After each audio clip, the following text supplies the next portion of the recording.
வணக்கம். நான் உங்க தங்கம் டெய்லர்.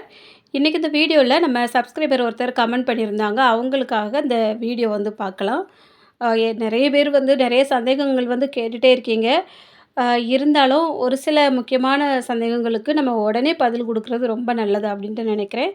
தொடர்ந்து உங்கள் சந்தேகங்களுக்கெல்லாம் நான் வந்து என்னால் முடிஞ்ச வரைக்கும் வந்து வீடியோ அப்லோட் பண்ணுறேன். கொஞ்சம் வீடியோஸே எடுக்க முடியாமல் அப்லோட் பண்ண முடியாத ஒரு சூழ்நிலையில் மாட்டிக்கிட்டேன். நிறைய பேருக்கு தெரியும்னு நினைக்கிறேன்.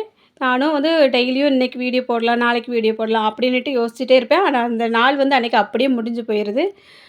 ஒரு சில பிரச்சனைகள் அப்படி இப்படி ஓடிக்கிட்டே இருக்குது. முடியாத காரணத்தால் அப்படி போயிட்டுருக்கு. தொடர்ந்து வந்து முடிஞ்ச வரைக்கும் வீடியோஸ் வந்து கொடுக்குறதுக்கு பார்க்குறேன், முயற்சி பண்ணுறேன் அவ்வளோதான். இப்போ வந்து நம்ம சப்ஸ்கிரைபர் வந்து நமக்கு கமெண்ட் பண்ணியிருந்தாங்க. இப்போ பாருங்கள், இந்த கமெண்ட் மேலே வந்து உங்களுக்கு அதில் கொடுத்துருக்கேன். ப்ளவுஸ் வந்து ஸ்டிச்சிங் எல்லாமே முடிச்சுட்டு அயர்ன் பண்ணும்போது வந்து ரைட் சைடில் பிடிச்சிருக்கு அப்படின்னு சொல்கிறாங்க. எப்படின்னா அயர்ன் பாக்ஸ் வந்து ஹீட் அதிகமாக இருந்தால் அப்படி சுருக்கு பிடிச்சி இழுக்கும் பாருங்க, அந்த மாதிரி ஆயிருக்குமா இருக்கும். இந்த பிரச்சனை வந்து டெய்லராக இருக்கிறவங்களுக்கு அதிகமாக வரக்கூடியது. ஆனால் நம்ம வந்து எப்போவாவது ஒரு டைம் வந்து இந்த மாதிரி மாட்டிக்கிட்டோம் அப்படின்னா அதுக்கப்புறம் ரொம்ப கவனமாக இருப்போம். நான் வந்து கஸ்டமர்களுக்குள்ள துணியில் எப்போவுமே இந்த மாதிரி பிரச்சனை பண்ணதே இல்லை. மற்றபடி வேறு ஒரு சில பிரச்சனைகள் கூட வந்திருக்கலாம். ஏதாவது கட்டிங் சம்மந்தமாக தெரியாமல் எங்கேயாவது ஒரு முக்கியமான இடங்கள்ல லேசாக கட் ஆகிருக்கும். அதுக்கப்புறம் அதை வந்து ஏதாவது மாடல் கொடுத்து அந்த மாதிரி அட்ஜஸ்ட் பண்ணி தச்சுருக்கோம்.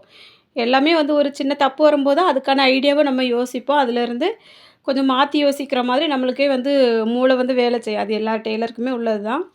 ஆனால் இந்த மாதிரி அயர்ன் பாக்ஸ் வச்சு நம்ம வந்து கொஞ்சம் சுருக்கி பிடிச்சி இழுத்துட்டோம் அப்படின்னா அது வந்து கொஞ்சம் பெரிய பிரச்சனையில தான் கொண்டு விடும். ஏன்னா நம்மளுக்கு வந்து அதுக்கப்புறம் அவசரமாக கொடுக்கக்கூடிய டைமில் தான் அந்த ப்ளவுஸ் வந்து தச்சு எடுத்து வச்சுருப்போம். அயர்ன் பண்ணி எடுக்கும்போது இந்த மாதிரி ஆயிட்டு அப்படின்னா கஸ்டமருமே பார்த்திங்கன்னா நம்ம சொன்னாலுமே அவங்க வந்து ஒத்துக்கிடவே மாட்டாங்க.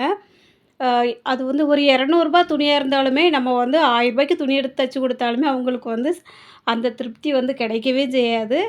அது இல்லாமல் நிறைய பேர் வந்து அந்த துணிகள் விஷயத்தில் வந்து ரொம்ப சென்டிமெண்ட்டாக இருப்பாங்க.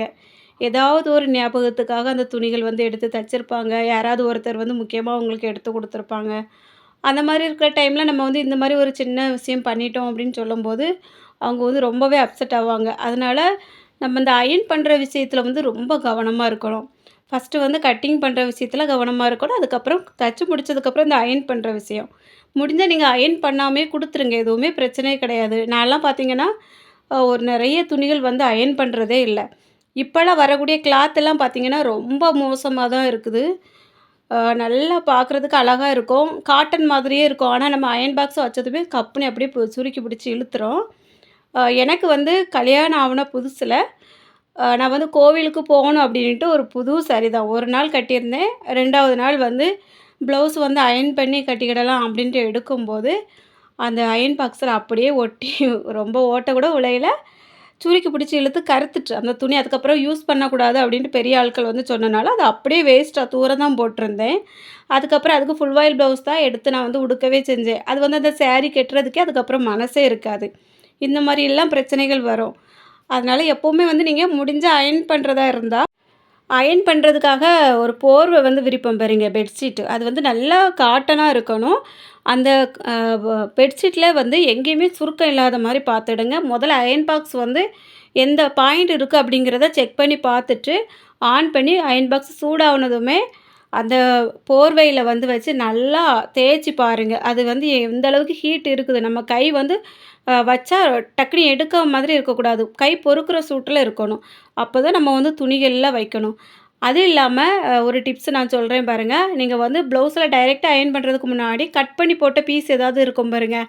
அந்த பீஸை எடுத்து வச்சு அந்த கிளாத் எந்த மாதிரி வருது அப்படிங்கிறத அயர்ன் பண்ணி செக் பண்ணி பாருங்கள். பார்த்துட்டு அதுக்கப்புறமா ப்ளவுஸ் அயர்ன் பண்ண பாருங்கள். ஏன்னா இது நான் முதலே சொல்லியிருக்கேன், நிறைய சென்டிமெண்ட் எல்லாம் வந்து வரும். இந்த ப்ளவுஸ்லலாம் நம்ம தைச்சி கொடுத்ததுக்கப்புறம் ஏதாவது ஒரு சின்ன பிரச்சனை அப்படின்னாலும் பெருசாக சொல்லுவாங்க. அதனால நம்ம தான் ரொம்ப கவனமாக இருக்கணும். இனிமேல் வந்து இந்த மாதிரி தப்பு வராத மாதிரி பார்த்துக்கோங்க. ஏன்னா நம்ம தைச்சி முடிச்சதுக்கப்புறம் ஒன்றுமே பண்ண முடியாது. புதுசாக எடுத்து தைச்சி கொடுக்குற மாதிரி தான் இருக்கும். நீங்கள் இந்த மாதிரி யாராவது மாட்டியிருக்கீங்களா அப்படிங்கிறத கமெண்டில் சொல்லுங்கள். முடிஞ்ச வரைக்கும் இதுக்கு என்னமோ புதுசாக துணி எடுத்து தச்சு கொடுக்குறது தான் பெட்டர். அப்படி தான் நான் யோசிக்கிறேன். அவ்வளோதாங்க. வீடியோ பிடிச்சிருந்தா ஒரு லைக் பண்ணிடுங்க. நீங்கள் நம்ம சேனலை சப்ஸ்கிரைப் பண்ணலன்னா சப்ஸ்கிரைப் பண்ணிவிட்டு பக்கத்தில் இருக்க பெல் பட்டனை ஆன் பண்ணிடுங்க. இது வரைக்கும் இந்த வீடியோ பொறுமையாக பார்த்த எல்லாருக்கும் ரொம்ப ரொம்ப நன்றி. வணக்கம்.